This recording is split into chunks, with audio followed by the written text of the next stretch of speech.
There are no bagels today. How could we? Oh my God, this happens literally every episode. I can't pause it. Dev, how are you? I guess I have to say I'm fine. You don't have to say anything. Speak your mind. Oh, you don't want my mind. Wow. Guess who's hating on herself now? She really goes back and forth on the self-love, self-hate topic. It's a real, I guess that's we all battle that. I guess we do, yeah. Yeah. You're doing great, Deb. Just that I'm out loud and other people aren't so loud. Nobody in this room. No one in this room. This is our 16th episode though, so you're a real podcaster now. How does that make you feel? I'm not sure what it means. It means you're breaking boundaries, and we're proud of you. Wait, Oh, well, thank you for that. you don't know what it means? Podcasting? Oh, well, my question is what you think you've been doing these last 16 times? Recording humor. Lovely. No? Lovely. You're just a good person. You're just hanging out, not even know what's going on. We are just pointing her in a direction and letting her go. That's cool. That's really cool. But no, it's been a fun learning experience. I've learned a lot. And as you know, I had been dating this girl for a while, which I gave you credit for. And that's why it didn't work. So... Just because it doesn't last forever, does it mean it doesn't work? You know? Wow, that is a very good point. Flowers don't last forever. Are they a waste of bloom? I feel the same way, and it ended yesterday. I broke up with her yesterday. It was horrible. It was just hard. How old was she? She's 31. Oh, Yeah. that's such a scary thing. It's almost giving her an ovary death sentence. Well, she was talking about freezing her eggs, which I Yep, was like, there we she could was. save that conversation for later. But She was doing that. yeah, and here's the thing. She scared you with that. No, that didn't scare me. She had a lot of whatever. I don't need to go into that. It just wasn't right. That maybe it's not the right time. But she was really sweet, and it was like sad to say goodbye to her. But again, it's just I think we both learned something in the process. At least I did. I don't know what her take on it is right now. Yeah. She got some Do you eggs want freezing. somebody? Yeah, Do you need somebody to interview her? I'll talk to her throughout the week. So. Okay. I told her I'm here for the process. I was like, which is I'm just trying to let her down Trapping gently. you, bruh. Trapping you right there. I know. Telling I know. you, man, the more love you put out I there, know. that's the thing she wants in the first place. All that love you giving her, man. I know. You got to cut all that love off. Give her a dark void. Make her look for something else.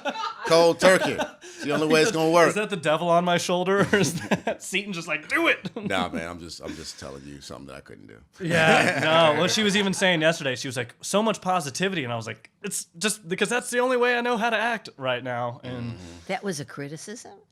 no, she was like commending me, which again, I don't want to give her that false hope because I'm pretty convinced in my mind that it's over. But again, I guess you never know. But No, she can guilt you enough. she can. She can guilt you there. She'll I'm get not- you that guilt and make you question all your feelings, so you have no concept of yourself. And then you're just pushing a cart in Costco, wondering what your life is going.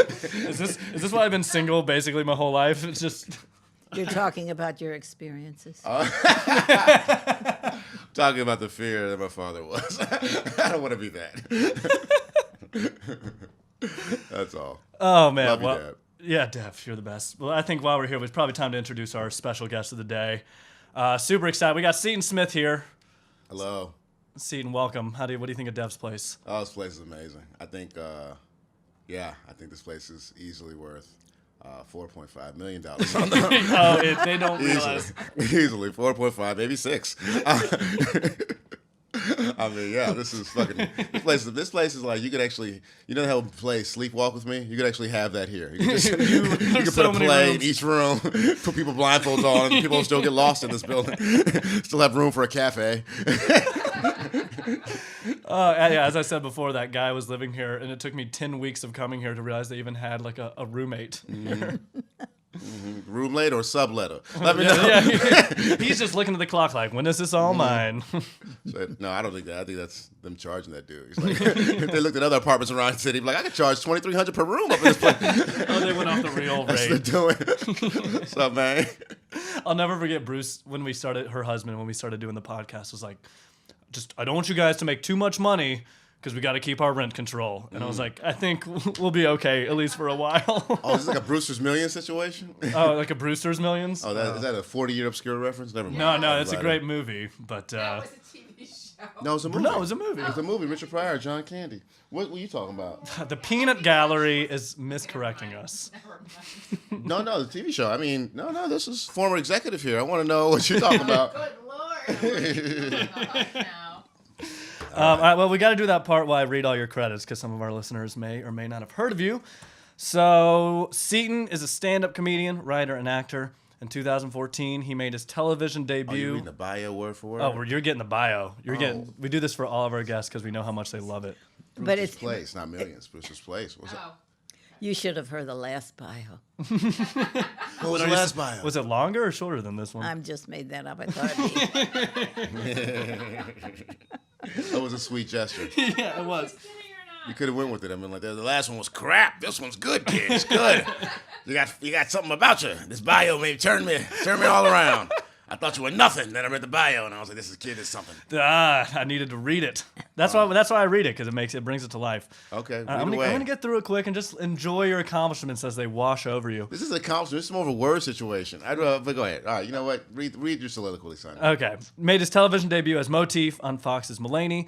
In 2015, he performed on Late Night with Seth Meyers. The same year, he released his debut album, Balay Meat, and was named one of the 50 comedians you should know by Vulture. He's performed at over 200 colleges, festivals all over the country, including Just for Laughs. He's appeared as an actor on Inside Amy Schumer, HBO's Girls, Hulu's Difficult People, all while being a regular guest on Comedy Central's The Nightly Show with Larry Wilmore. He's also performed on Conan, and he just released his second album entitled The Greatest Album of the Year.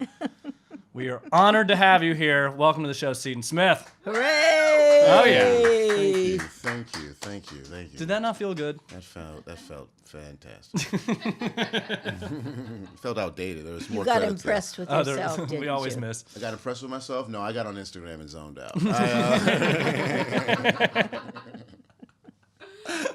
Understandable. So you had an interesting childhood. You said your mother was kind of like a hippie and you traveled all around. What was that like? It was. I don't think I really understood because I didn't really know what normal people. I don't really know until now. Like when I meet people who have like a sense of self and know where they come from, I'm like, oh, I wonder what that's like. And I'm like, I don't know where I'm from or what's my sense of self. I just let other people label me for the longest. I was like, oh, I guess I must be this. But then I was like, oh, y'all don't even know what the other people are doing around this world. Like, but it took me a long time to figure that out. Yeah, well, obviously, if you're that self-aware, then there is some sense of self at this point, maybe. Oh, now, but it took. I mean, she's eating. She always starts to eat right during the podcast. It's a good time to eat. She's listening. She's like, I have nothing to say. Impress me. Impress me. That's fine. I'll get impressive, Deb. No, don't stop eating. Don't get self-conscious because of him. He's in charge. No, he's not in charge. You let him into your castle. All right, this is. Don't let him take over your spot. It's a group effort. We work together as a team. This is like Daenerys coming in here taking over. Like I'm the queen. No, you're not. No. Wait, did you get a Game of Thrones joke, Deb? Or you just laughed to be polite? No, I don't know Game No. of Thrones. That's actually real life Game of Thrones. Yeah, Game of Thrones is that's the real- American policy, actually. That's our foreign policy. Barack Obama started that one. No, Bush started. All right. That was Bush started. I'm a Barack Obama fan. Obama just made it, more. Yeah, he does the sequel. he expanded upon it. Yeah. And then made it secret, and then made it unsecret, and then Trump made it secret again. It's great. America is great. Anywho, I don't want to die. Have you ever seen like a real drone? Those things can really it's like even the consumer version drones are like. Oh, they're insane. Yeah. They're insane. And you think, oh my God, what's the stuff that's illegal? The stuff that's legal must be. Wow, you can fly it around the world. I'm meandering. He's droning. But what are you gonna do? It's my drone pun. All right, I'm done for the day on those. Oh, okay. Now I get it droning on. I get it now. You get it? Okay. All right, I'll explain everything I say today. Anyways, yeah, man. Growing up was fine. I got to see a lot of the country: California, Missouri, Jersey, and South Carolina. Yeah. Well, do you think that helped you? Because you said you knew you wanted to be funny at an early age. I don't think a lot of people have that. Oh, that was a safety measure because my parents were intellectuals, so they wouldn't let me learn how to fight. So I couldn't go to boxing. I couldn't learn boxing or nothing. So I had to learn how to be funny and get out of situations quickly. So I'm very charming for a second.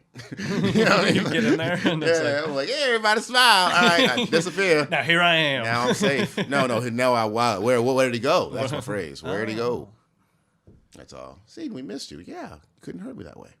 But that's a stupid 4-year-old No. habit. There are no stupid 4-year-olds. True. No, they're really brilliant. But they just the 4-year-old in yourself when you're an adult sticks around. You want to tell that kid, hey, you're an adult now. You can handle your situations, right? Yeah, but I feel like it's also good to like be in touch with that kid to some degree. I'm right? saying there's balance. Yeah, there's yeah. mind, body, spirit. Your kid's the spirit, right? And you want to keep it up and happy, but you don't want to. It can't take over. You can't just be a kid all the Can't time. remember the abused kid. You got to remember the happy kid. That's all I'm trying to say, everybody. That's all you really need. You know you what hear I that, Dev? I wasn't an abused kid. Okay. I mean, if you want to admit I that. missed out. You missed out? No, I don't think there's anything missing. But you know what, though? Abuse is one of those relative things. You don't really think you abused until you see somebody like, oh, that person was treated great. Maybe I was abused. It's really one of those contextual things, you know? Yeah, abuse. Like for example, you might have gotten spanked. Some people call that abuse. Some people not. You might have got yelled at. Some people don't like to yell at their kid. Some people don't want to even shake them, you know? All that. So it's all context. It's more or less if you decide you were abused or not. Don't you find it hard to remember? Not yet. I'm working on it, though. Well, yeah. I guess if you did, it's good to block it out to some degree. I'm telling you, my mom's good at blocking out. I'm working on it. So you did a talent show when you were 10 years old. Was that your first time doing stand-up? I think it was the first time I was sanctioned. I think I used to do a lot of school plays, and I would riff in them without anybody. I bet the director loved that.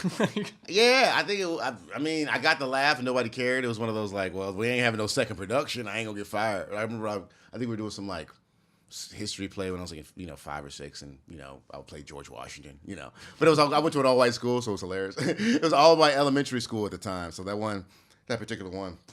And I remember I just yelled charge, even though we were like, Where's the place he was Excuse at? me, you went to an all-white school. One of them were, yeah. One of the elementary schools I went to, Catherine Finchy. I'm lying. That wasn't an all-white school. I was it was like 3/4. It was like white, Mexican, black. But Palm Springs is a weird place because it was like, most rich towns where they separated the blacks, where, the service part of the town and the rich part of the town. And this is one of those schools that was on the border. Yeah, I got a little distracted there. But yeah, that's kind of I went to a lot of towns like that. Montclair is also like that. They have Montclair, but then they were like, well, the rich people live on this side, so we'll call that Upper Montclair. And then the other place is Montclair, so we don't get our mail mixed up. And then they got their schools up there. But then they have a couple of schools that's on the border there where it's like Montclair High is 50-50, and I went to that school too.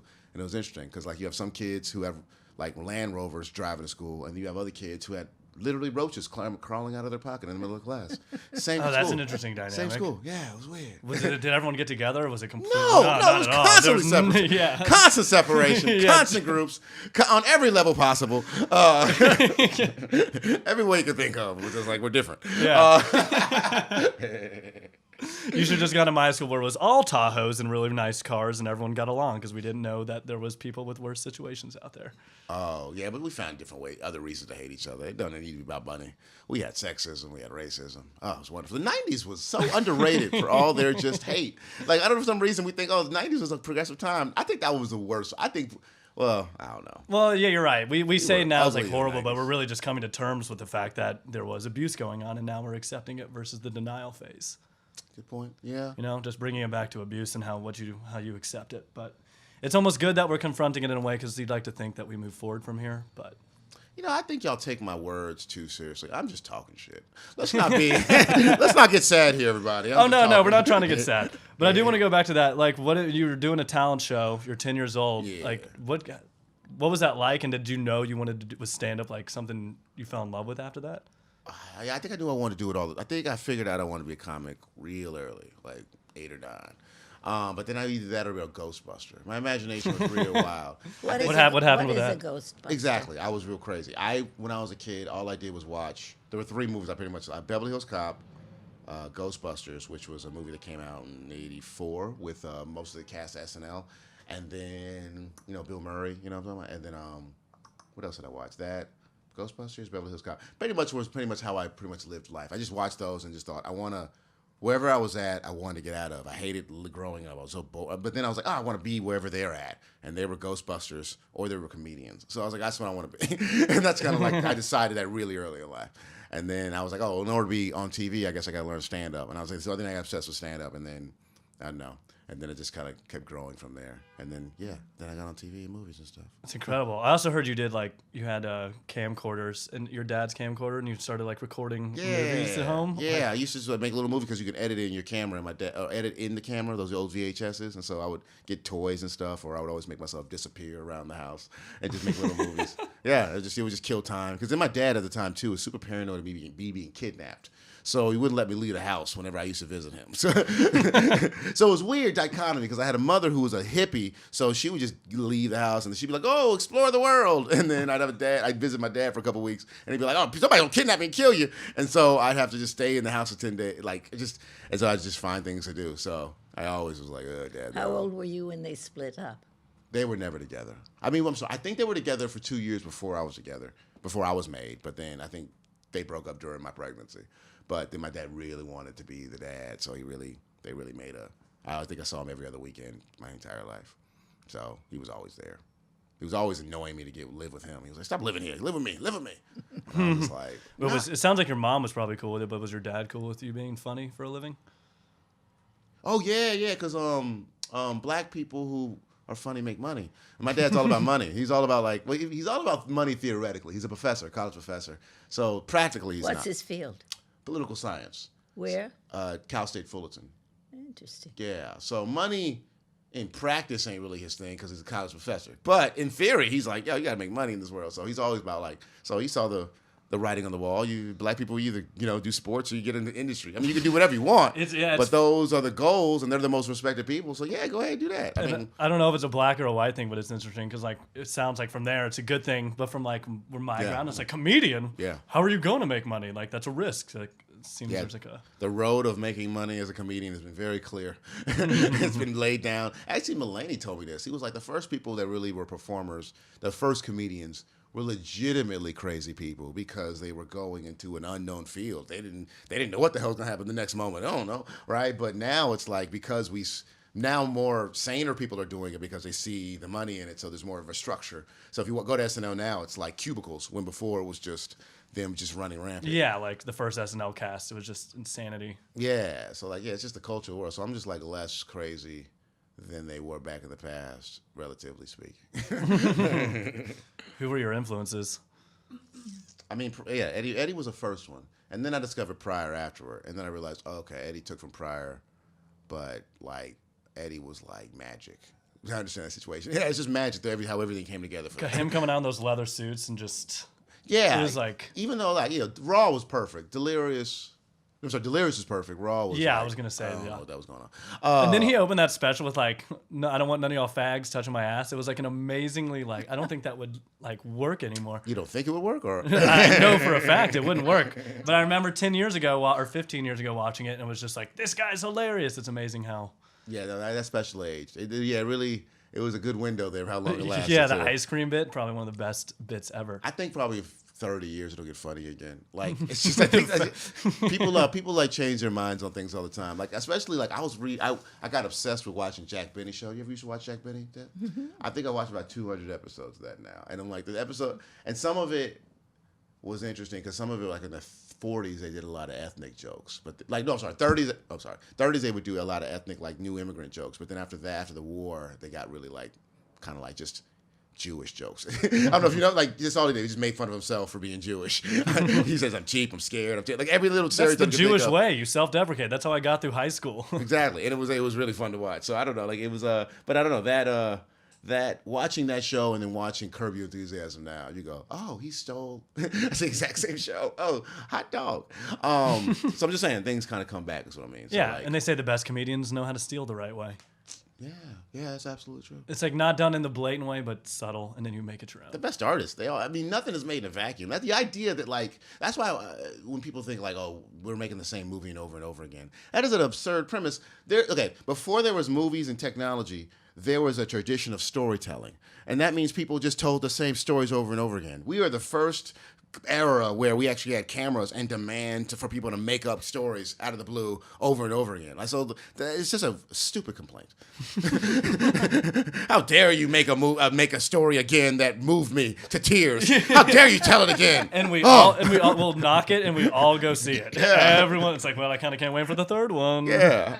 How dare you make me happy over and over and over again? The hell is wrong with you, Hollywood? If it ain't broke, don't fix it. Unless it's movies.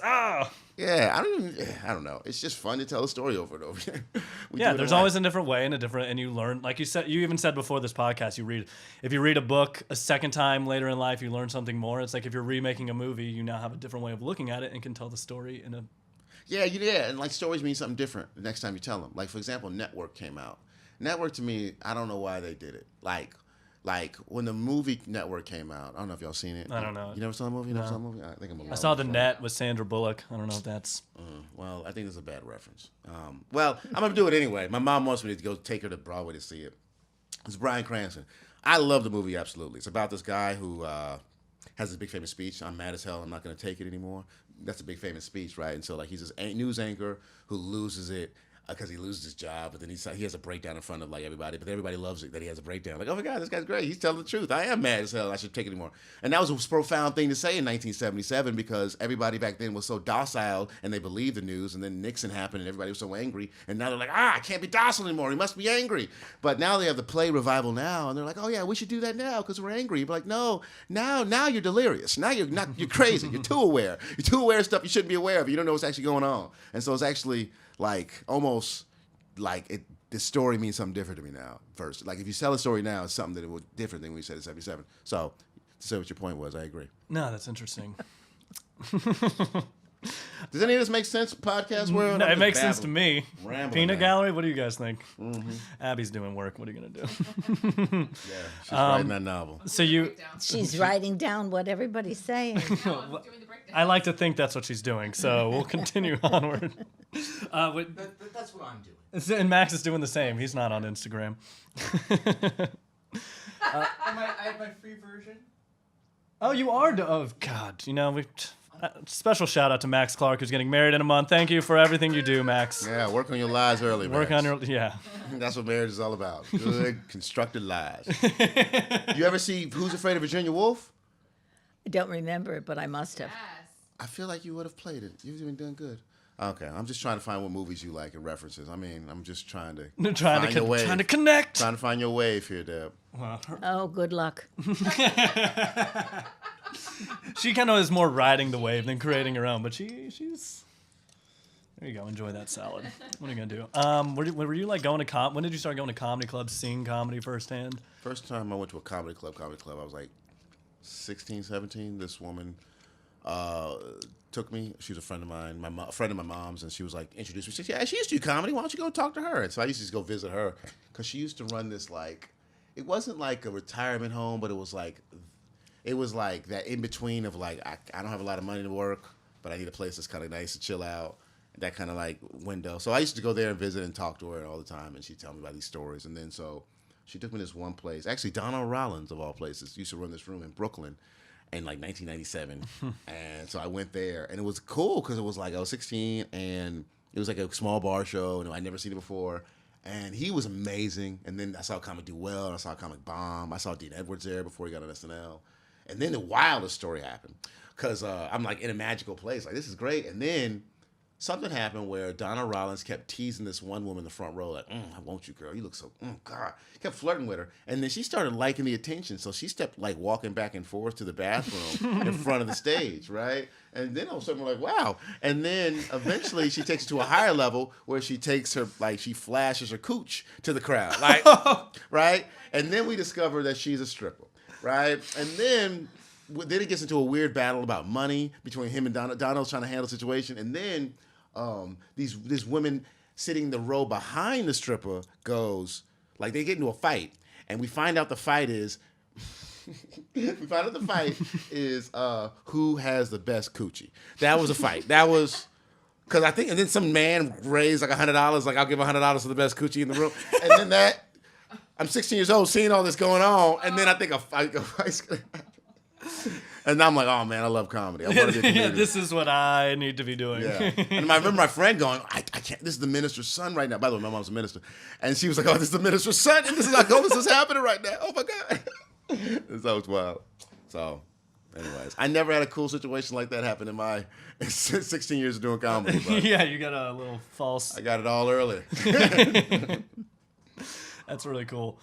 So then you went to college, Joe. You were studying film. Yeah, I was a film major, philosophy minor until I took like 2 semesters, and then became a theater minor because philosophy is like a lot. It's a lot of just circles. Yeah, well, isn't that philosophy? Yeah, It's I know. a I was whole- just like, yeah, I get the point, guys. All right, I just had to learn how to read it real quick. Yeah, it's something I could learn. I took like 3 classes. I took a feminist philosophy class. Feminist A philosophy? feminist philosophy class. Didn't know it existed. Well, it was one of those electives.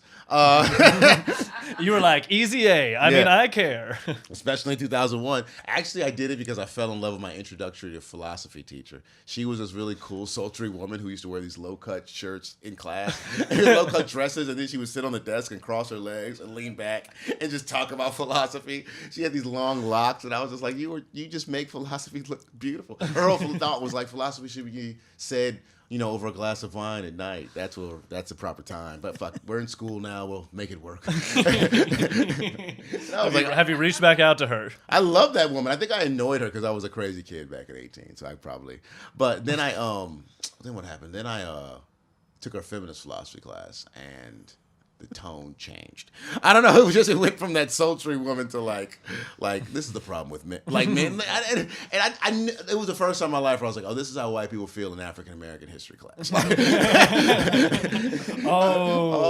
The problem is they take these classes because they want to fuck me, and that's the problem. Yeah, they just made me just aware of a lot of things. Like that's why when Me Too happened, I had already gotten to my cleansing. Because I already did 2 things. 2 significant events happened to me. At 14, I discovered how funny breasts were. I found bra snapping to be hilarious to me. I was like, oh, that is hilariously uncomfortable. I thought all this stuff was funny because I was like, hey guys, we all just got these new body parts. Isn't this hilarious? And then apparently there's this whole, self-esteem, mental issues involved. So I was like, okay. And then I think one time this one woman said, you girls would like you if you weren't so creepy.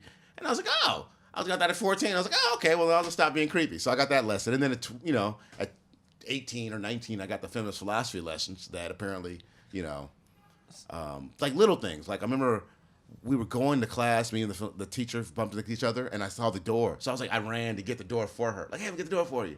And then the whole class is about how dudes have to force their chivalry on people. I was like, oh, okay. All right. Well, all right. This is the spectrum. Okay.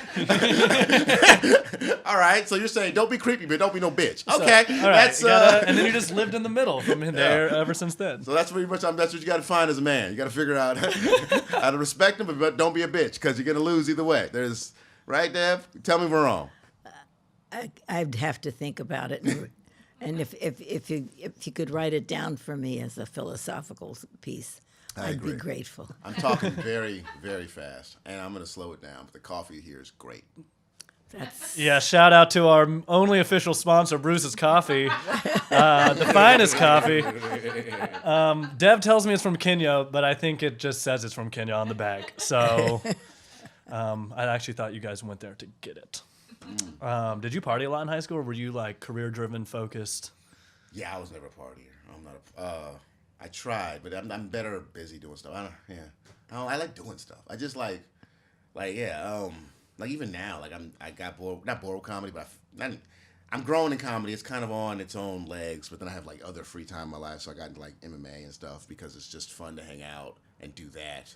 But then after we're done and I like talking during the working, but after the work is done, I kind of want to go lay down. Like it happens all the time. I love being on a movie set, and talking and working and talking while we're working and talking how we can get better at working. And then after that, I'm like, oh, I don't want to do nothing else. Like, I don't want to talk about the news. Like, it's like weird. Like, it's hard to talk. And I mean this all due respect for anybody I talk to in the future. But it's hard to chit-chat about the news and the headlines after hanging out with comedians whose whole job is to talk about and find an opinion. Like, you know what I mean? Like, it's almost like, yeah, Michael Jordan could play a pickup basketball game with me. He could, but his mind won't be in it. Just like, dude, I made the shot. Great. Yeah, you made a little basket. Like, it's like one of those, and I get that. That's like a problem I'm dealing with. But it's one of those like, all right, yeah, I like doing stuff where I get to grow all the time and learn and then when we're not doing that, I just get anxious, and that's my own problem. That's another opportunity for me to learn right there.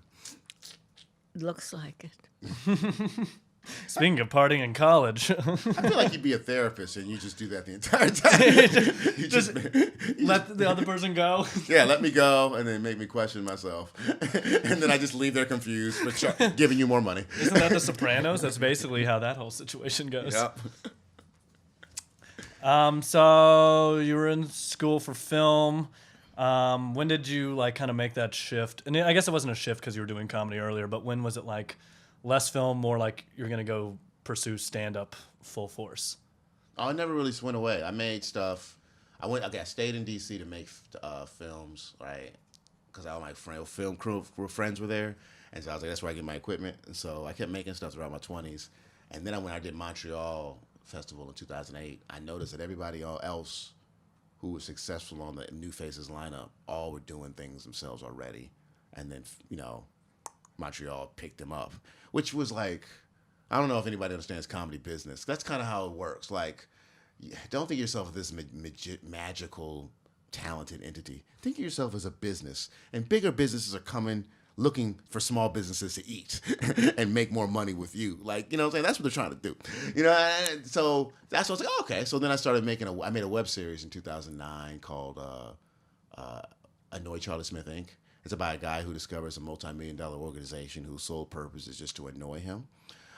It's like, yeah. So I shot like Born Identity, and we did like 10 episodes. It was dope because I was in an improv school at the time, and I had a lot of comedian friends, and I had a job where I was an AV manager. So I just had a lot of equipment and time. Where is there an improv school? Oh, well, in New York, there's about 15,000. There's probably one right across the street. Yeah, they make them up. They sprout everywhere. The big ones are like, UCB, UCB, and the other one is Pitt. But I was in Washington, D.C., and one was called Washington Improv Theater, and we called it WIT. And, I joined that. I did that for about 4 years, and it was cool because there was like a lot of hungry actors who were actually just, boring D.C., cubicle people who just like, when I say, hey, I gotta shoot a movie, they're like, oh my God, I'll be there in minutes, wherever I can go. I need some release. I have to get out of here. So it was great. So it was almost like I was doing them a favor. So it was great. Here, I feel like I'm always asking for favors for people. Oh, they have so many things to do. There, it's just like community theater. Yeah, we're here. We're there. So that was really, really, really fun. Got to meet a lot of fun people there. So, and then after that, I remember I shot Charlie Smith, and I was like, the premise was funny, and I knew how to act, and I knew how to direct, I knew how to edit and undershoot, I knew how to do, but I was like, it's just not funny on purpose. Like I was just shooting and hoping things got funny. And then I was like, I got to learn funny. And then, so then I started shooting sketches, and then I got really obsessed with stand-up. And I was like, all right, stand-up is a pure form of comedy. And what exactly is it that makes this all work? And that took like, and then I got accidentally, and this is by accident, I accidentally got cast in Mulaney. And I don't say it by accident, but it was more or less like I wasn't trying to get on that show. I was trying to figure out how to be funny. And then I shot an accidental sitcom with some friends just to see how it would go. So I shot that accidental sitcom and edited and made it, and then suddenly I got cast in a sitcom. So I almost feel like it was an energy thing. It's just like I made exactly the life I wanted, and then life kind of was like, all right, well, here it is then. Yeah, doing that. It was one of those. So wait, did you audition for that, or did they see you? No, I auditioned for it. For it, but it was like it was probably only one of two or three one of the things I've ever gotten through an audition.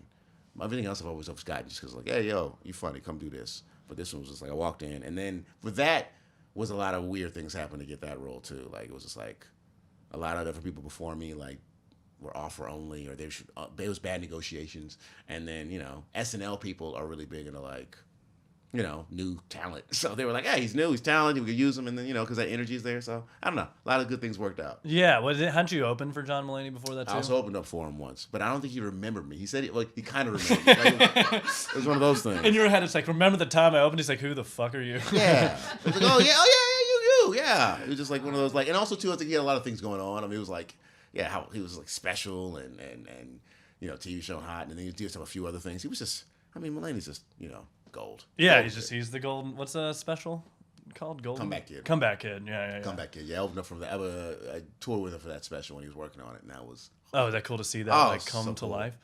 Watch him do that. He ends his special. If you ever watch it, dear, he has a special where he ends the special with a 12-minute story about meeting Bill Clinton, and just.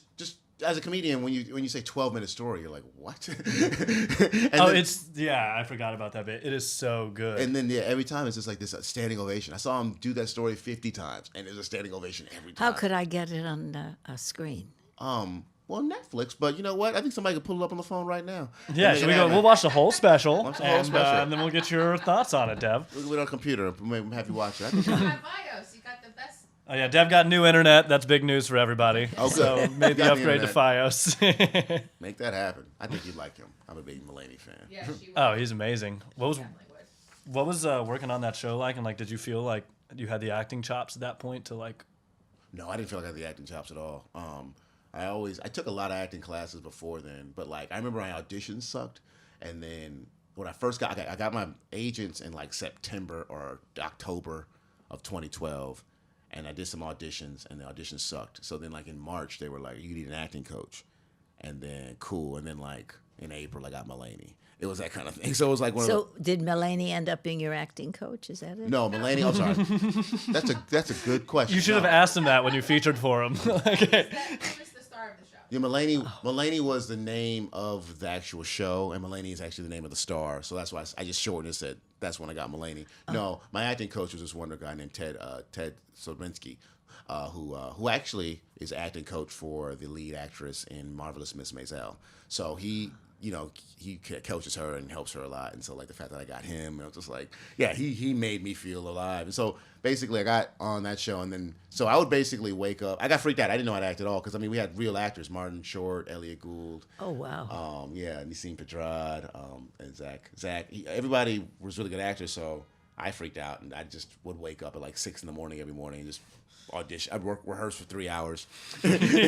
Just even though I knew the script was going to be rewritten, I just did not. Had to get in that frame of mind. I had to make sure. I had to hide the fact that I didn't know what I was doing. That's all the whole goal was. It's kind of like early on in stand-up when you're like rehearsing over and over, and you're like, I got a show tonight, I got to get ready. And Yeah. It's just like getting yourself prepped. Yeah, I hated it. It was so much anxiety because they were like, good job. I was like, what? What did I do? That was a good job. I don't know. I had no idea what was going on. I just was like, well, just keep smiling. And then I remember That should be like your tag, like keep smiling no matter I what. don't know what's going on. Because the thing is like when you're in love with something, when you have fun with something, you just do it right. That's my problem. I'm good at having fun initially and then doing it right. And then I won't have fun because then you'll ask me to do it again. I'm like, well, I don't know. Then that's not fun. Now the energy's gone, and I didn't record myself. I don't know what I did. So it's like that. Like it's like a gift and a curse. So it's more or less you got to learn how to have fun. So that's kind of what I've learned in life. Just if I continue to have fun, then whatever I'm doing will probably be generally okay. But if I'm not having fun, then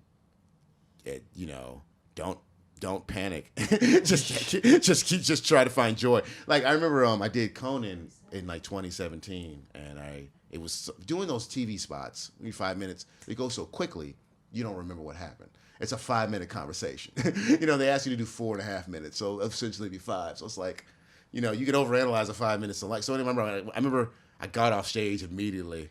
And, you go from in the moment and you go out of the moment because now you're jumping in your brain, going into your memories, and you go looking for the flaws. and then your first question is, oh, my God, what did I do wrong? And so you go to the booker. I was like, okay, did I mess that up? Looking for, what the hell is wrong? What? No matter how many people tell you did great, there's always that second guessing. Are you sure? I could have done that. It wasn't perfect. Because you're just looking. You're looking for the problem. And if you're looking for a problem, you're going to find one. That's the problem. Yeah, 100%. Versus like go get off stage and just, enjoying something. I don't know. But when I get off stage, I don't even want to talk about it. I want to sit down for a second and breathe, especially with something hard. I want to just get out of that frame because that is it's like, this is a parallel, not an exact, but football players.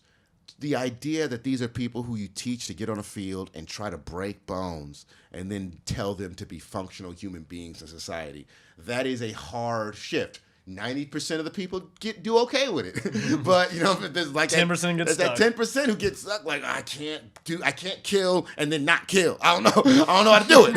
It's an on-off switch, and I don't know how to function. Yeah, or I need some time to learn how to get off in that mode and get center myself and blah blah. And that that's mind stuff you don't figure out until your 30s. Like I mean, if I knew how to kill people at 19, I don't know how I would have functioned. I mean, that takes such an amazing control of mind.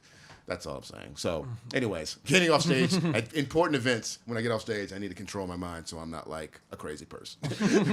Because when I'm that on, it takes a minute to come off. No, I totally get it, and especially for you, and if you haven't seen Seaton do comedy, you should all look it up. Look up his set on Conan. But you definitely have like a free flowing energy that almost feels like improv every time you're on stage. Yeah, it's like a structured improv. Yeah. Yeah. Yeah, I know, it's crazy. I know. Rory got me onto that stuff, man. Rory's the first comic I ever saw use structured improv in his set. When I say structured improv, I know that sounds insane. I know, but it's a curious mix, yeah. Yeah, it's a general mix. Two things. One, Washington Improv Theater, UCB, they have this argument between short form improv and long form improv. Short form improv is theater games, All right, the guy walking into this party, everybody's at a party, and everybody has a secret attitude. You guess what that attitude is. Party games. But then there's long form improv where it's just one to infinite amount of people on stage, not knowing what's going on, and then trying to basically find a game like children find games. And they suddenly, what children do, they do it naturally. They listen to each other. They go, oh, you're doing this? Well, I'm doing this too. Well, if you're the monster, then I'm going to be the hero. And we're just reflecting. And that's what we're doing in an adult stage. And then once you do it, you realize in conversations you do it too. And you do it in speeches. So anyways, I'm just trying to find ways in stand-up to do it. Because then when you do that, there's a connection that's there that's not there when you're just giving a speech. Or that's what a lot of comedians do to me, is they give speeches or they give lectures. And when people lecture you, you don't listen. Unless, of course, you're a disciple and you're looking to be preached to. But I don't preach to choirs. I've never been good at that because I'm not a choir type of dude. Like, in the sense of, I'm not a tribal dude. I've always grew up by myself. So I'm not going to say things that are going to relate to you. I never even really thought about it like that, but if you are kind of preaching and you know your audience, you're really preaching to the choir because you're preaching what they know they already think, so it ends up being kind of... And that's useful. That has its place. Yeah. Choirs need to be preached to. Why not? We need to reaffirm our values. Let's do it. But that's just not my role. My role is not to reaffirm your thoughts. My role is to question them. That's kind of where I found my place at right now. I mean, but then I'll evolve to something else. It's just... that's where I'm at. My life is now, where I'm questioning. One day I'll accept. But I don't know. Sometimes when I question things, you reaffirm. That's the problem. That's the beautiful thing about it, too. Do I need love? Oh, yeah, I guess I do. Yeah. Do I need rituals in life? Yeah, I guess I do. Totally. It's the same thing, too. If you're teaching someone a skill, like if you meet a younger comic and impart wisdom on them, you start, you're kind of reinforcing your own beliefs and knowing that. Oh, you have to do that. Like, yeah. You have to teach somebody. I mean, my girl, we were together 5 years. We just recently broke up, but I helped her with comedy a lot, and it was great for me because every time she would be like, I'm confused, I'd explain things and then help myself out. So I got a lot funnier messing with her than she got funnier. I mean, she got funnier. She got funnier and she got great, but I was like, you're helping me out. I'm like, oh, I forgot I need to do that too. I forgot. Oh, yeah, absolutely. No, it's, teachers become better students. Yeah, you even said it to me one time. You probably didn't remember it. I tell comics all the time. It was like the best piece of advice I'd gotten. Because I think early on I had a problem of being a little rehearsed. And you told me one time, you're like, comedy is improv, or stand-up is improv, where the audience is your scene partner. Yeah. And that I was like, holy, like that opened up my mind in so many ways. Yeah. Just reminding you like to play and to like match the energy and not to go up there and just, deliver something. Yeah, man, I've heard that a bunch of different ways. Like, there's a storytelling book I read where like dude was like, if you think about it as a triangle, you're a performer, the crowd's there, but then you have a story that's like hovering above you, let's say. But you have a strong connection to the story, and you have a strong connection to the audience, but the audience doesn't have a strong connection to that story. It's your job to connect them to that story. So Like, so like, therefore, you have to interact with the story, but you also interact with them. Story, interact with them. Story, interact with them. And then when they start yelling out at you, don't freak out like they're like taking over your show. No. They're trying to yell at the thing that you pointed out. Like, is it that the thing? Like, yeah, that's the thing. Don't be like, shut up! Don't talk about the thing. I'm talking about the thing. I'm talking about this is me. This is for me. That's what comedians do. No, that's the thing. That's my thing. You just stand there and look at me play with that thing. Like a fucking child. Don't you realize how much I need this for myself? Yeah, no, it's not about that, baby. Yeah. Man, this is the thing. This is the thing. We're all saw the things. We're just talking about the things. Let's relax. This is my expression of the thing. Yeah, I'm wondering if that triangle analogy stays true to this triangle. No. Dab shuts me down. Not at all. I was curious though, because I know when you're doing late night, they obviously make you you had to submit tapes and stuff. Yeah.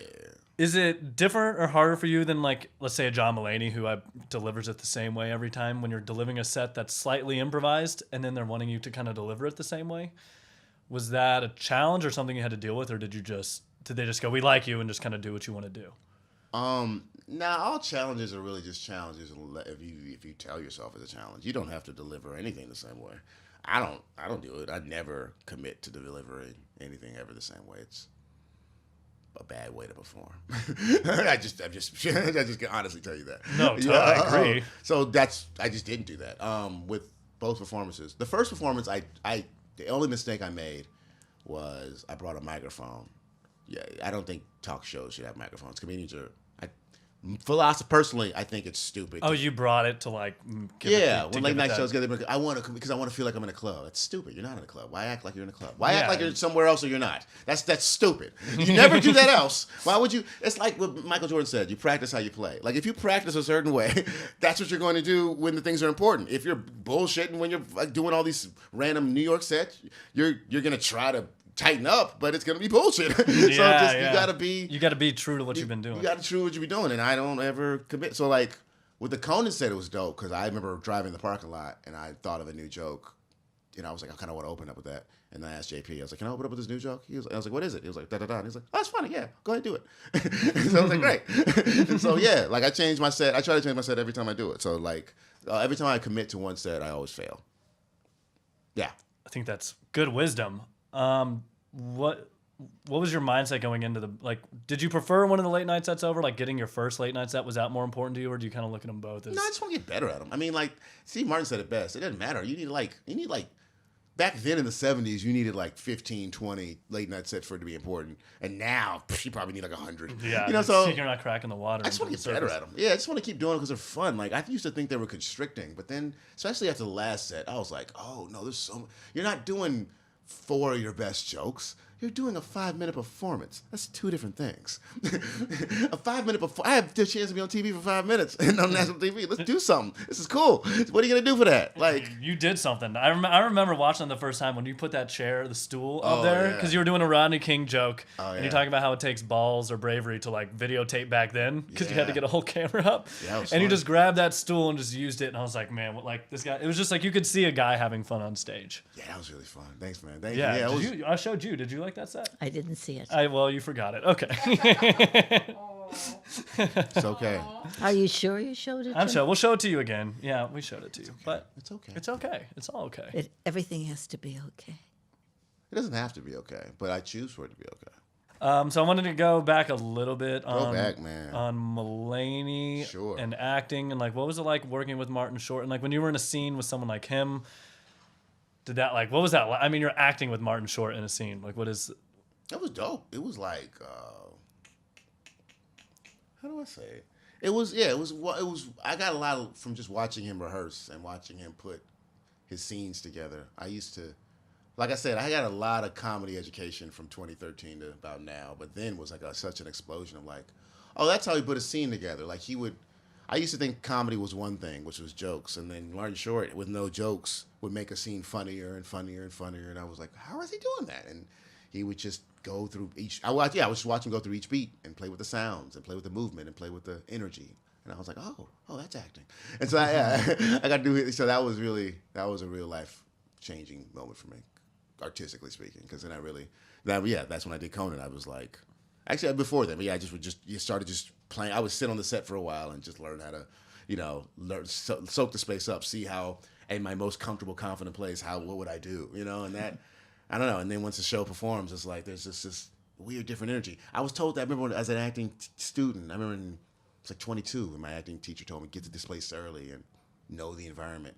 And I don't know, I wasn't spiritually grounded enough to even know what she was talking about. And I was like, whatever, I'll just act. I'll just waka waka. Now at this age, I'm like, oh, I see all this means. Like, Yeah, there's a method to the madness. yeah, when you don't prepare properly, how all your flaws come out. And I've had all my flaws come out in all the worst situations. And now I look and I go, man, if you learned how to do ... if you didn't do ... you would have been happy and had a great set. But instead, you put yourself in such a shitty mood, in a shitty place, energy, and now you put your shit out there on stage, and now it's reflected back to you. And look at your life, you're a loser, goddammit. Did you think about any of this? Was there any work that went into the preparation? Yeah, but, whatever. Life lessons. Yeah, life Everything lessons. has to be okay. And what did you take away from that show? Because obviously it got canceled early, and I'm assuming that's pain in the ass. You kind of land a big dream job, and then. But what do you take away from that experience? That's not my story. Like everybody. Oh yeah, I wasn't here to put that on you. Like that was it. But I know. But I'm just telling you that's not my story. Like everybody else there went on to do great things in the sense of I was doing like open mics and open mics and like doing like college shows, surviving barely. I remember my car got broken down in the middle of Pennsylvania. In like the boondocks, Pennsylvania. I wasn't near any city. So I had to get towed to a local place, then get a taxi, $200 taxi to a local airport to get a rental car to drive back to New York, right? And at the gas station, I get a call from them. They're like, hey, you want to be on Mulaney? I'm like, oh, yeah, that'd be great. That'd be awesome, yo. And then the show got canceled. Like, are you so sad? I'm like, do I have to go back to Pennsylvania and the gas station? No? Well, then now I'm good. Yeah. So no, I ain't depressed. you've done a ton of colleges. I think at one point you did like 200 colleges in a year, I think, or something like that. Well, are you still doing colleges? And what did you learn from that experience? Colleges? Yeah. Colleges were good for me because I was like, you got to talk for an hour on stage a lot was like real useful. Getting to know yourself. Like I think where I kind of developed my style for real, really being loose. Because when you first started doing college, all I had was like, they needed you like an hour of clean material. And at the time I had like 40-ish. If I couldn't say nigga, then maybe I had like 30-ish. Gotta have the same problem, man. Yeah, I know. It's real tough. No, it wasn't great. So I had to learn how to improvise and just relate and talk and bullshit, one would say. So I really wish in retrospect I recorded a lot of those shows because it was just me.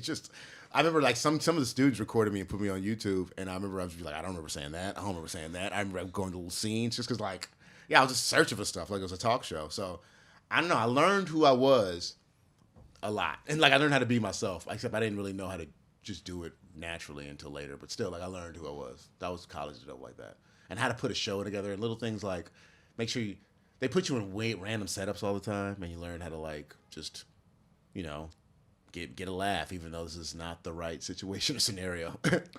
Yeah, I miss colleges. It was cool, and also too, you learn like I used to be a big runner too, so I would like find local parks in all these little Midwestern towns and just run. Even though I was black, they weren't necessarily on a college campus, black man running around. Who is this guy? Oddly, weirdly less racist. Like I remember, I was in D.C. one day. I was with my ex at the time, and I ran. And I remember I ran behind a white woman, and she kind of jumped and flinched. And then like the next day, I was in Iowa doing a college, and I was running it was pitch black, and I accidentally ran behind a white woman, and she kind of smiled. I was like, hi. Have a good night.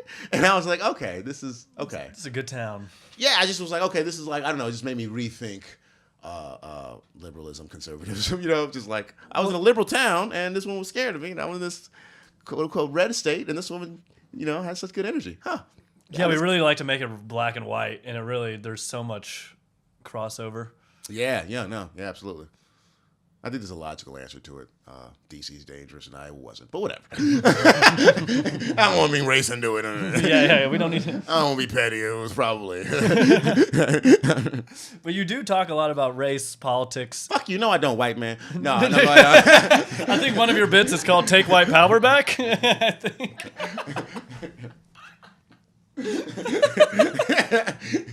Oh wait! Oh, did you listen to the album, The Greatest? Oh, I have. Yeah, I listened to thanks, it. man. Appreciate Yeah. it. That was a fun album. That was a great album. Oh, thanks, man. That was a fun album to do. Shot in DC. It was good energy. Well, before we go on that, because you recorded two, what was recording your first album, Baloney Meat? Well, okay, yeah. And where did you get that title? Because I was always curious where that came from. Man, once I made the album, I ain't realized I didn't think about a title or a cover. I didn't think about it. I just wanted to make the album. I just want to record it. Once that was handled, so like once that happened, I kind of like just got high and just started talking to myself of like what. I need an album title that would make me laugh and make you kind of curious. And so I just started saying out words out loud. And then I just said Baloney Meat and it made me laugh. And then everybody, I remember my manager said it was stupid. So other people said it was stupid. And then I was like, I guess maybe it's stupid. But then when Conan introduced me, he was like, Seaton has this album called Baloney Meat. And he got a laugh. And I was like, dope. I technically wrote a line for Conan to get a laugh. Technically. So I was like, boom. I'm justified. You know what I mean? What if you said something all deep and conservative? Soul of a black man. This album. What? Oh, God. I would have tuned into that one. Yeah. Nobody wants to talk about that. Who cares about that? Kill Whitey. Yeah. Kill Whitey actually might move some numbers. Yeah, that might be mine. So that's the first. Also, yeah, I don't remember anyone's album title, especially like first albums. I've never forgotten Baloney Meat. Thank you. Yeah. See, thank you. Yeah, I think I'm gonna be a big retrospective kind of career.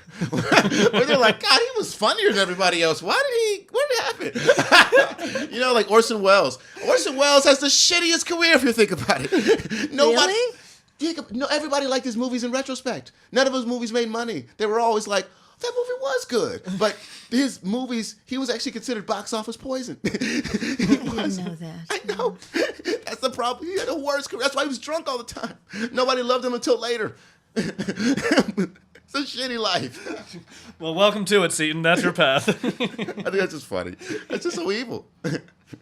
Anyways, like after Touch of Evil, they wouldn't let him even like edit or like control his movies anymore. So it was just like, really? Yeah, it was like real. Anyways, I'm gotten sad. Let's move on. So, because I know, like, how did you know you were ready to put an album out, and what was your process for getting ready? I didn't. I just was like, I want to make them. You just there's a time where you're just like, yeah, I was like, all right, most of the jokes aren't repeatable. I'm like, yeah, let's just do it. Like, I recorded one by myself in 2010. I just got my friends, and we like shot a special.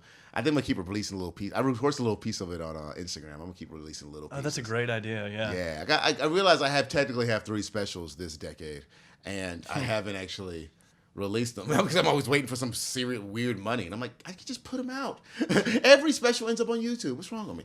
So I'm just gonna release them and make that happen. And yeah, I think I've always in DC. The emphasis was at the time for me was always like make the hour so you can get on the road, like build the hour. Here in New York is different, and LA is different. All right, build the 15. Get famous. Exactly. 15, Yeah. And you realize, like, when you watch whenever a New York comic leaves, you always know he's a New York comic because he only has the first 15 is dynamite. Yeah, and then totally. the next 30 is just like, what the heck? Who is this person? It's boring. And so I was like, I don't want to be that at all. So I decided to always think about the hour. So every joke or whatever I'm working on stuff is always building, kind of like because you want to just be like a breath, you know. You wanted to be like, oh, that was it. Yeah, but it was an hour and a half. Oh, just felt like it was so quick.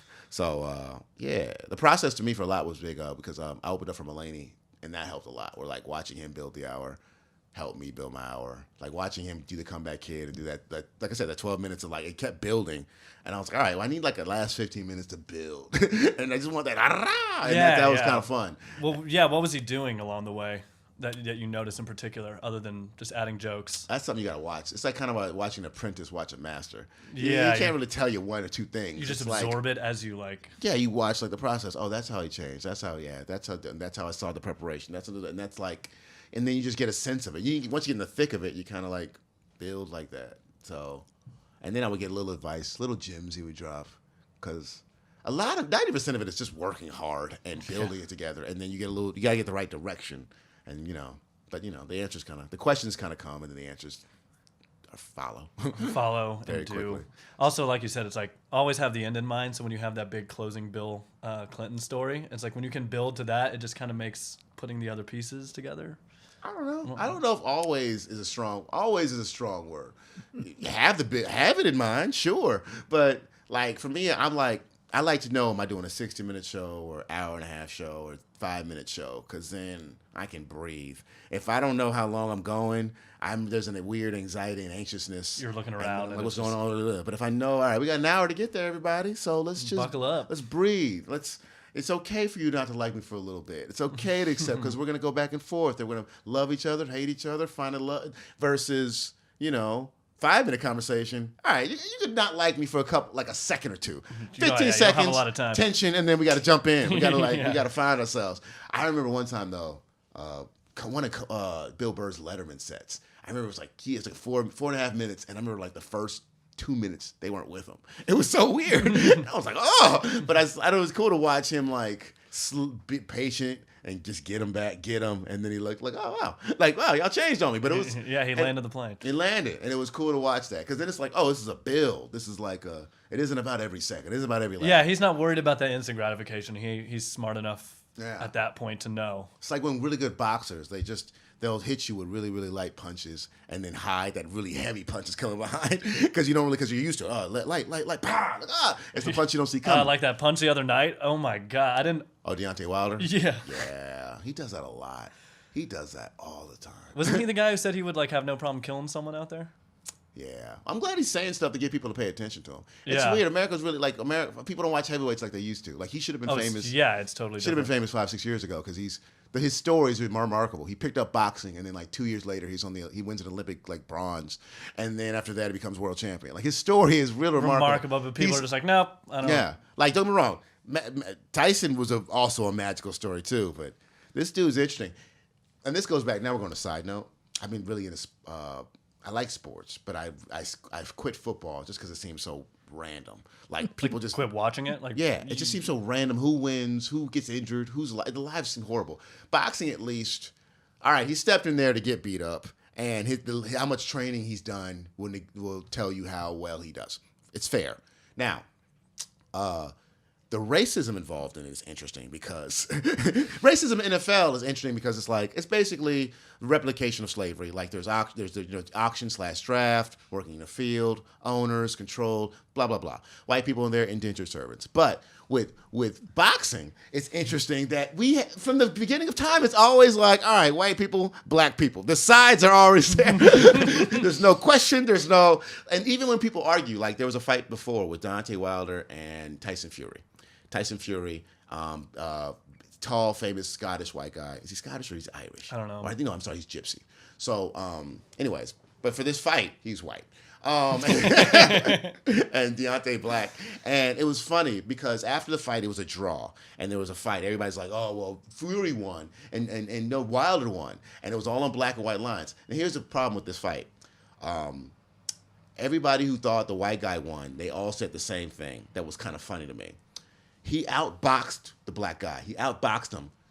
The only thing was he got knocked out twice. But he outboxed him for 15 rounds. If it wasn't for those 2 knockdowns, we wasn't for that one knockdown where his eyes went the back of his head and he laid on the ground. But the fact that he got up is remarkable. In real life, he would have been dead at that point. Yeah, in real life, people would have been like, yeah, not even that. Just like if I came up to you and told you, man, what happened? I won this fight. I mean, yeah, he knocked me out twice, but then I got him with my head movement. We're very technical people. We like it done right, the right way. But it was just fun that this fight was happening. Where black people were like, but he knocked him out twice. He should have won the fight. And it's just like, nah, man, that black guy didn't have fundamentals. That's why. And you go, oh man, this is fun. Racism is fun. Racism is fun. Well, yeah, when you look at it and observe it in a fun way. I have this. Me and my girl used to go to therapy, and one of the therapists said that everything is neutral. How do you react to it is really what is. So it can be positive or negative depending on whatever you want it to be. So I find racism to be funny. That's great. Yeah, that is like your stance on stage too, because you kind of take these, even your Trump jokes, they're not like, this is horrible. It's just like, man, this shit's hilarious. And it becomes funny, and we all kind of get lumped into it because there's a playfulness behind everything, no matter how serious the topic. Oh, yeah, man, because I think morality is funny. I think we're fighting a big moral world. We're fighting morals right now, but I don't think we've had a conversation of morality for a very long time.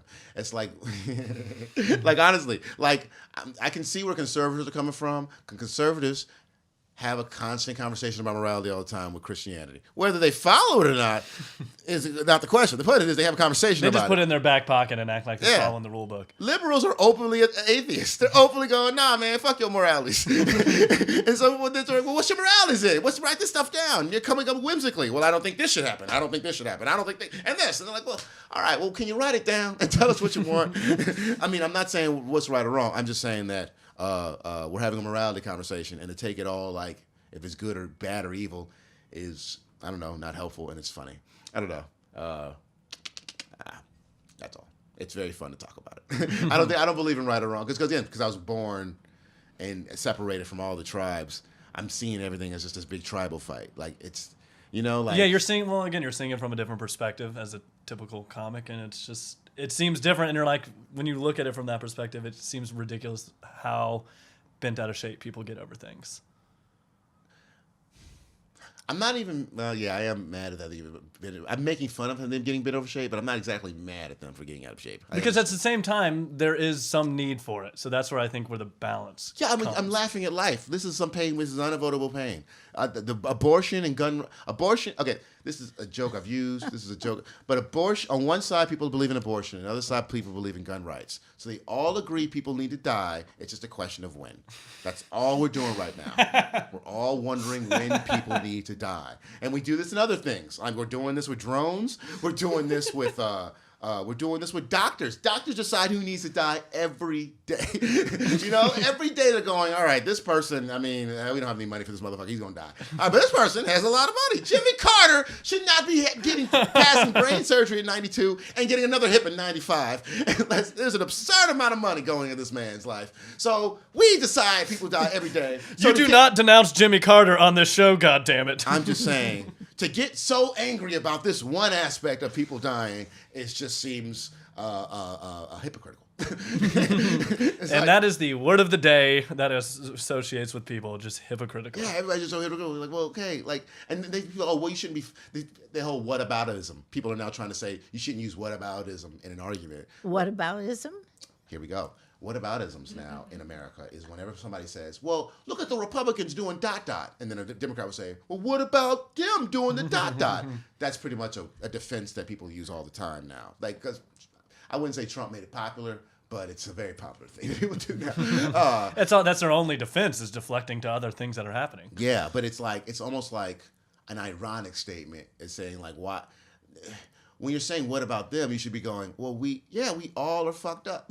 Like, we all are messed up in certain ways. Like, okay, all right, let's see how we can solve the problem, not like classifying good or evil, because it's not exactly solving any problems by finding who's good, who's evil, right? Like, even, okay, I'm going to stop.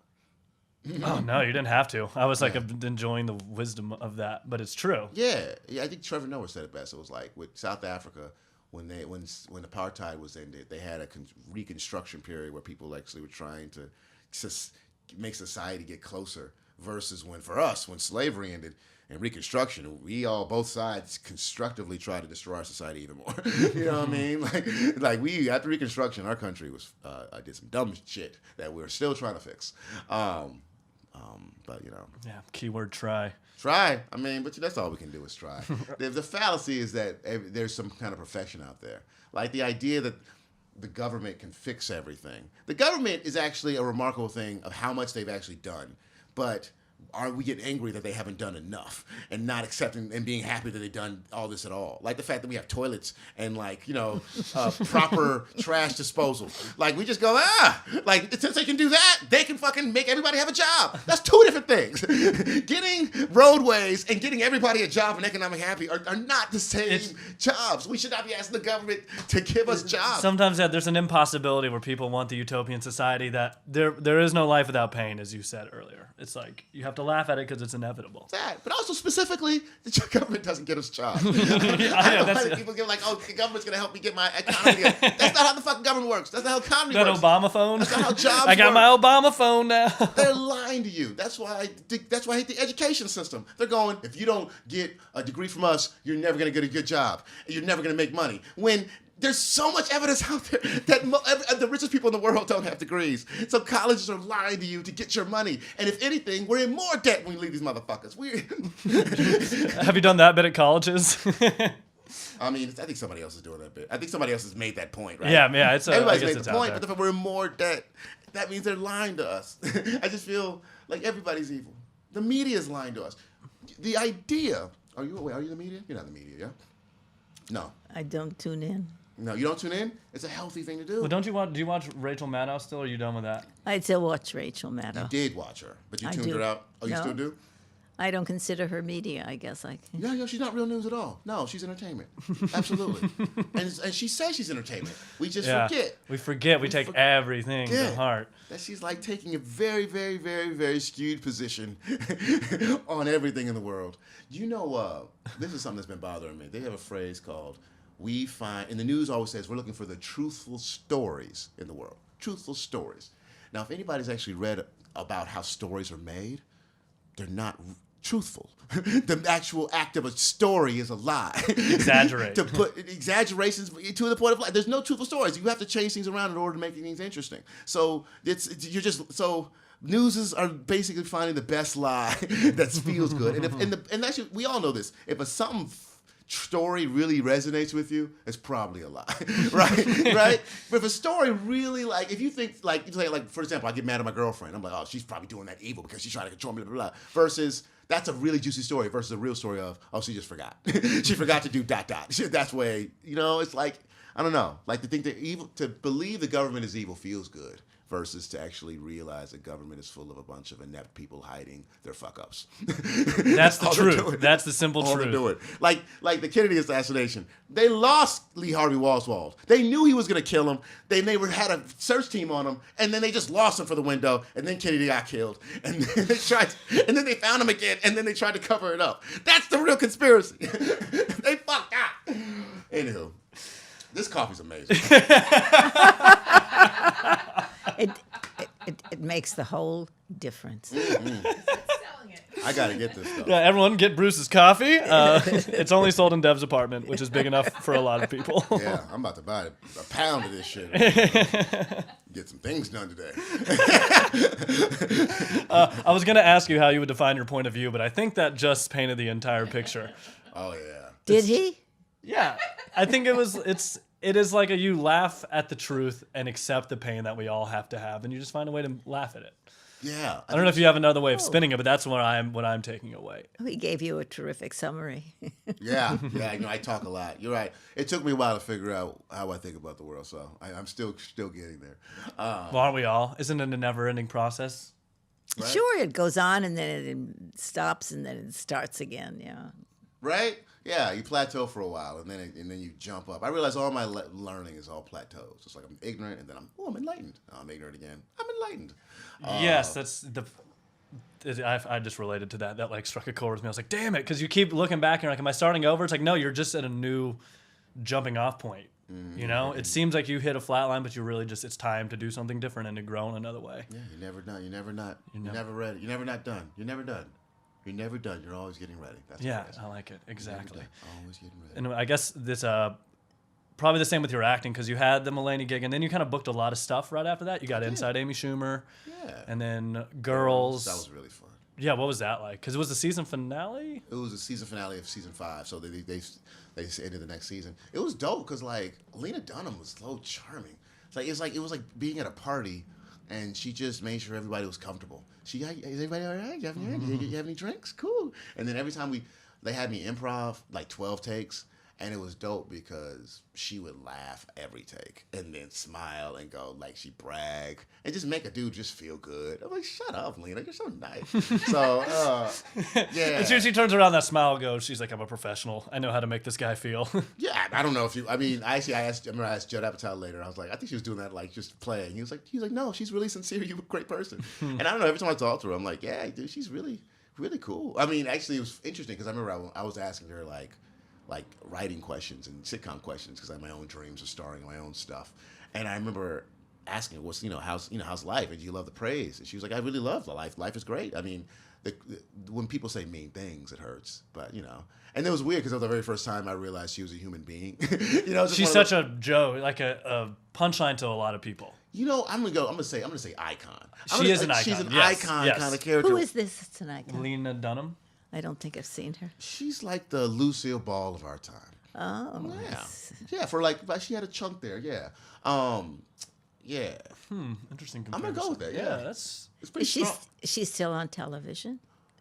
No. She had a little run there, about 6 years, and she directed another TV show that came out for HBO. But she got sick a little bit, so I think she's taking a time off to heal.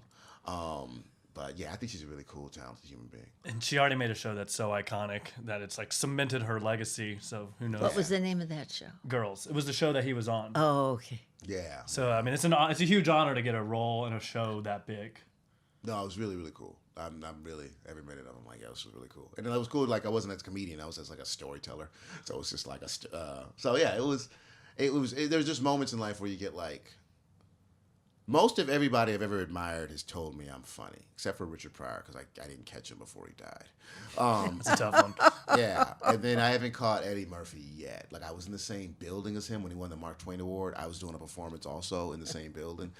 And I doubt he saw me on closed circuit television. So I know he probably didn't watch me. But that's the only dude I haven't gotten to laugh. So, and that's cool. So, but yeah, everybody else though, I'm really always honored when I'm like, oh, I made him laugh. I made Amy Schumer laugh. I made Chris Rock, Chappelle. You're like, okay, cool. And that's all you really want. Yeah, that's all you just need. Respect for the people. Well, yeah, once you get that sort of validation, it's yeah, Judd Apatow I made Judd Apatow laugh. Dope. I made Woody Allen laugh. Dope. I mean, I know Woody doesn't get a good name now. But still making it, you can't, in comedy, that doesn't disappear. He's still there. Yeah. You impress people. He's like, oh man, that's all you want to do. So I didn't get Cosby either, but yeah. I think you can live without that one. Yeah, I really you could probably visit him. I was never the. Where is he? He's in prison. Is he? He's in prison. Cosby? Yeah. What did he do? Oh boy. Really? We talked about that, Deb. Yeah. Oh, we already talked about Cosby. Cosby. I don't know. Do you know about any of this whole Me Too movement at all?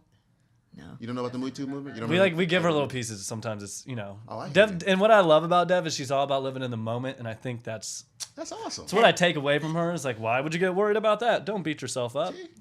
What else? What can you do but be funny? So it's all I don't know. Those things kind of. Bill Cosby. Let's say it. Bill Cosby. How do you say this delicately? Bill Cosby. He misused women? Yeah. Nice. That couldn't have been said any better, Dev. That's such a classy way to say it. Thank you. He misused women for half a century. And all while we thought he was the greatest man in the world. Yeah. All while smiling and selling Jell-O pudding pops. And doing a show with kids where they say the darndest things. And it's where can this guy go wrong? Writing books on fatherhood. Yeah, never cussing on stage, being the pinnacle of comedians. Criticizing the black community for holding everybody else back. Yeah. Yeah, he was losing it. And then wearing Crocs constantly outside. Well, that's number one, yeah. really. He went what? Crocs. There was these Crocs are these particular sandals that were popular in the mid something, or maybe they're not.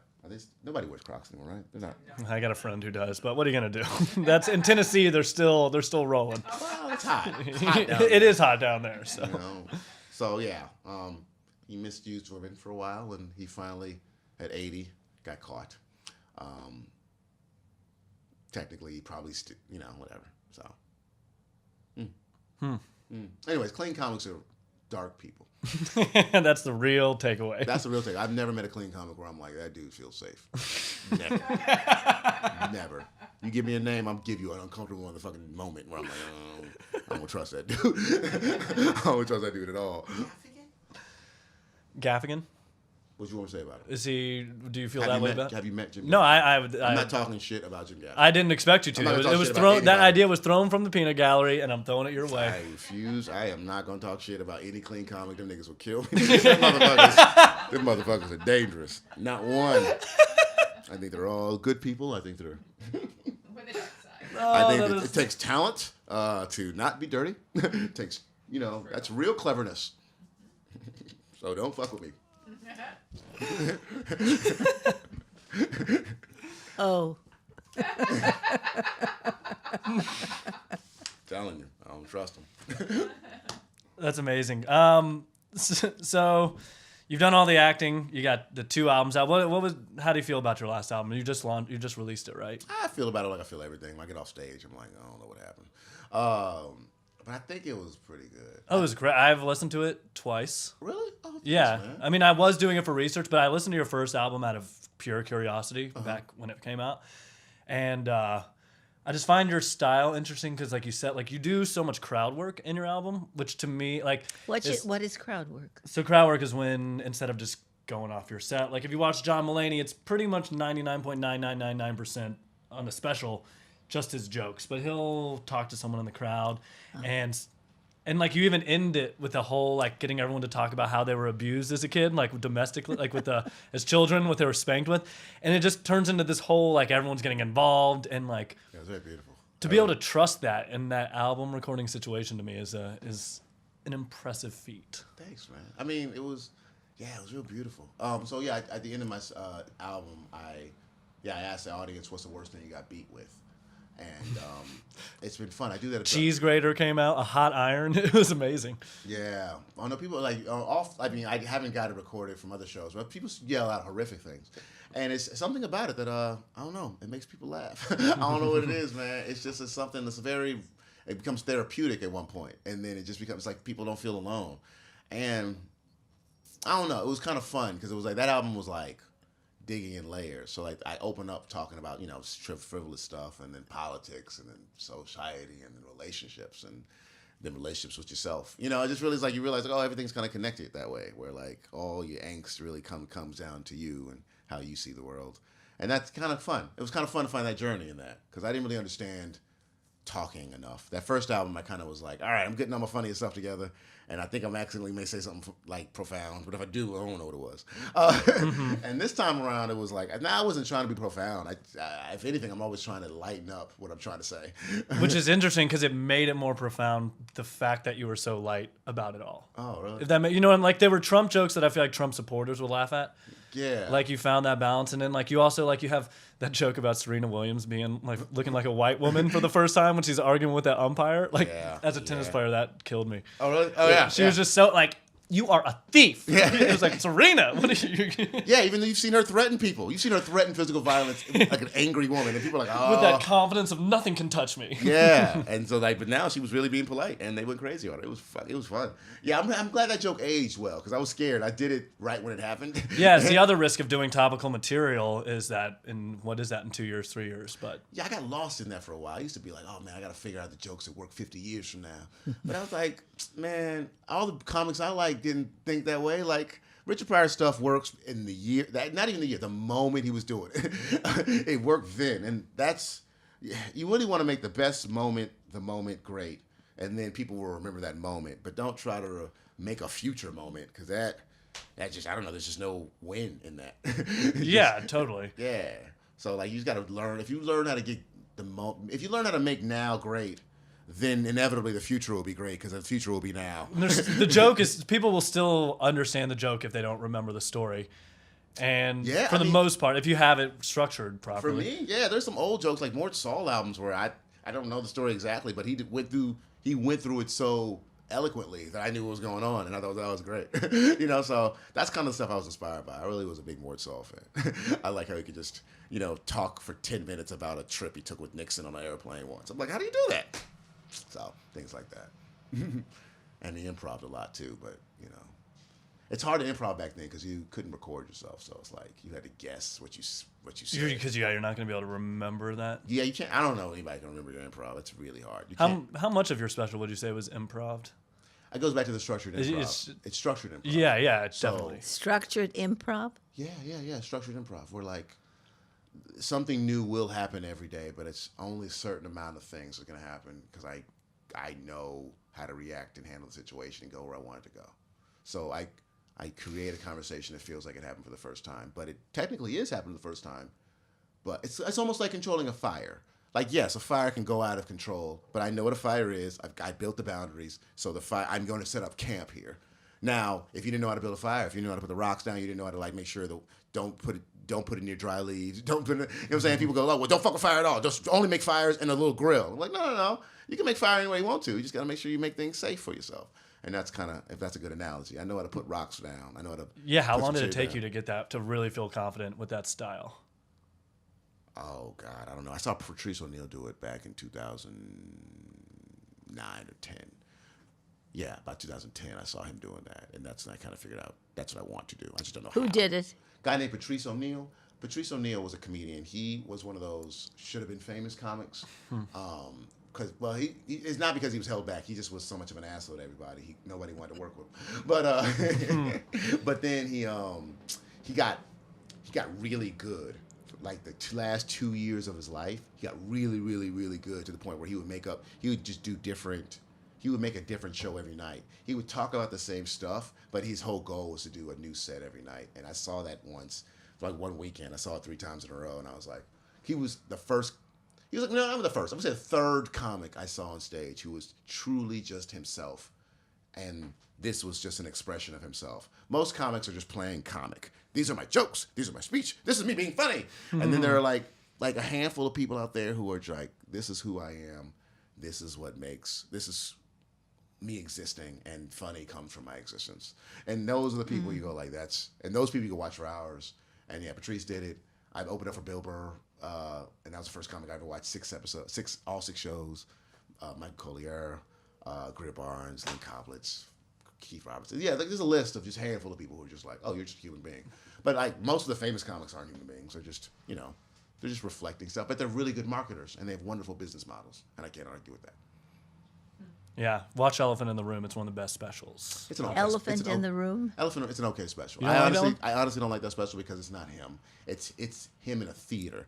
And the Patrice O'Neal I knew sat down on a stool, leaned on the wall. I get that it doesn't have that. I thought for how big of a setting it was, yeah. it seemed Who is him? is natural. Patrice O'Neal?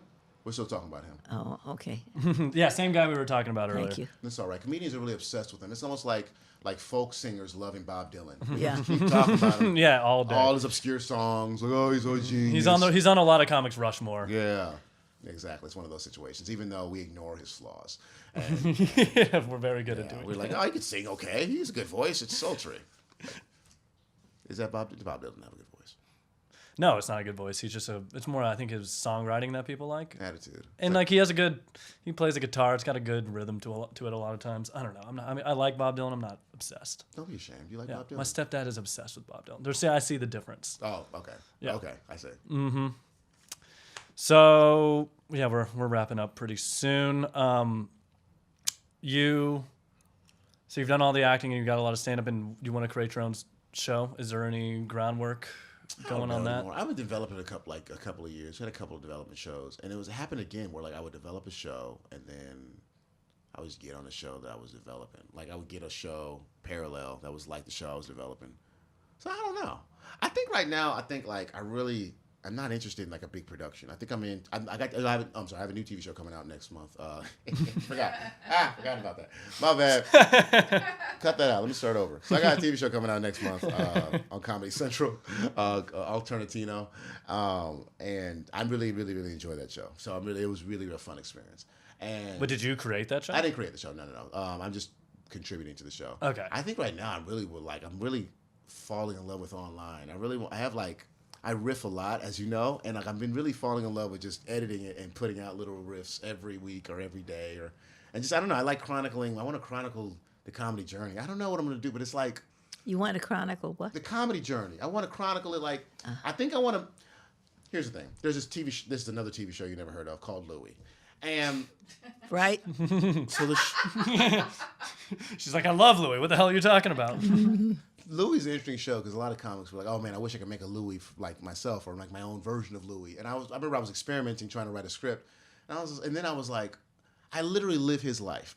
I literally go to the Comedy Cellar every day. I literally like live in New York. I literally have my own weird situation. So I'm like, I could just shoot my life, and it would be like I could find stories that way. So I don't know. I'm honestly just being artisty and trying to find It's the exploration period. I'm really in exploration period. Having like, fun, seeing what you can work with. Yeah, I made an album, made a TV show. Right now, I'm going to my room, just shooting on my little iPhone 10 and editing, and just experimenting, and putting up stuff right now. And something I think I like will come up. That's my dream. Or also maybe do a narrative podcast.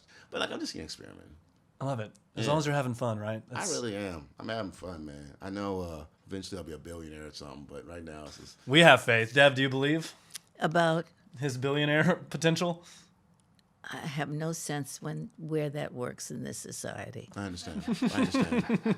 Now with your 7-room apartment, you have no idea. She's like, You have no idea how money works in this world. Not with this. Nice. Now, this was old money. Yeah, I know. I know Just- what you mean. That's what I'm trying to get into. The old Would you say you have a creative process as far as writing, or do you just kind of wake up? Do you have a structure to your day, or do you just kind of see? Yeah, I got a structure. I wake up, I journal, I meditate, I probably work out. I write most of the day, and then I go at night and try to make sense of it all.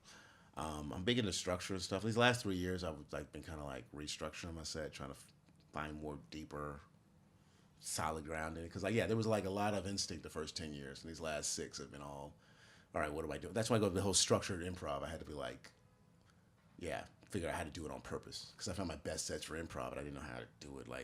I couldn't force it during the important sets. When you needed it, yeah. Yeah, that's when that annoyed me. So now that I've solved that problem, now I'm all right, what's next?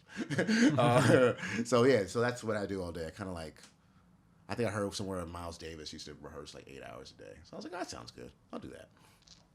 8 hours? Especially if I'm on the road. Yeah, if I'm running the road, doing that, I'll definitely structure, my road schedule's crazy. So I wake up, listen to 2 shows at night, and then work out, and then try to rewrite as much as I can, and then get back on stage and just try to... That way, when I'm on stage, I don't have to think about my next joke. I'm already there. So it's almost somebody actually said this great analogy. It's don't think about your set list as linear. Think about it more like a laundry list. Or even, I like to think about it like a museum tour. Each topic, you go into a room and you just start pointing out. You explain the topic to the tour group. This painting was made ... The story behind it is interesting. Oh, this painting is interesting too. All right, we're done this. Now we're done with childhood. Let's go over here in teenage years. And that's another room. I love that Oh, analogy. that's another thing. So that way you're not in a hurry. You're not... Anyway, we're experiencing. I'm not telling you things. Again, I'm not lecturing. This is an experience. And even for you, each time you explore that room every night, every show, you're discovering a new detail. Exactly. About that room. So and you're building it through that. I'm living somewhere, and this is now we're breathing, living, I'm not presenting. And that's the mindset I'm trying to get into. That's one of those experience things where I'm I just can't go in there and do it. You have to be it. You have to grow into it. You have to prepare. Yeah, and you are it, Seaton. Any other exciting projects coming up? I don't know. I feel like this should have been funnier. No, I think not every moment can be funny. We must have moments of seriousness. Right, I guess. Yeah. The people need a break. I don't think you shouldn't think you're here to amuse. Ooh, what do you think I should do? Be. Be to what end, though? Whatever you've been going through and what you're going through now and how you're doing it. A great segue. No, you're right. All right, well, Seaton, thank you so much for coming by. Honestly, we really do appreciate it. No problem, man. Thank you, dude. So much wisdom to impart. I hope. Thank you. You do. Thank you. All right, well, gang, that does it. Check us out on iTunes or Himalaya. Give us a review. Tell your friends. And also, gang, remember to stay happy, stay funny. Stay alive. Good luck with that. You need luck with living. Oh boy. You do, don't you? Yeah.